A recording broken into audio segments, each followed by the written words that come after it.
আসওয়াদ রে, তুমি নবীর ভালোবাসো, তুমি যাও বিয়ের ময়দানে, ওদিকে আমার রাসূলুল্লাহ যুদ্ধের ময়দানে। আসওয়াদ আল্লাহ, আমি বিয়ের সিঁড়িতে বসবো না, আরে আমার নবীরে আমি আমার জানে চাইতে ভালোবাসি, বিয়ে লাগবে না। রে আসওয়াদ দৌড়ে গেলেন বাজারে, বাজারে যাইয়া ওই বিয়ের কিনা কাটার টাকা দিয়ে একটা তরবারি কিনলেন। সুবহানাল্লাহ, আরো জোরে।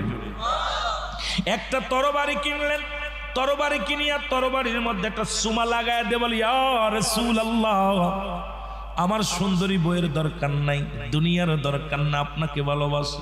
আরে আমার নবীর গায়ে যদি একটা পাথরের আঘাত লাগে রে,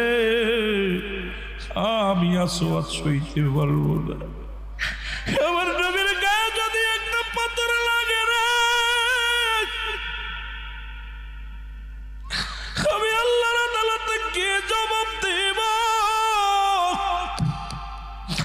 আমার নবী আমার ভালোবাসে, আমিও নবীর ভালোবাসি।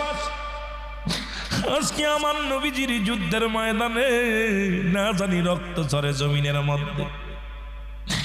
কথা বলিয়া তরবারি নিয়ে যুদ্ধের ময়দানে চলে গেলেন। অনেকগুলো সৈন্যর সাথে মোকাবেলা করে আসওয়াদ দুনিয়া থেকে বিদায় নিয়ে গেল।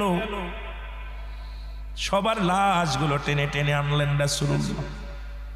সাহাবীদেরকে হুকুম দিলেন, সাহাবীরা তোমরা এক একটা করে লাশ আমার সামনে আনো।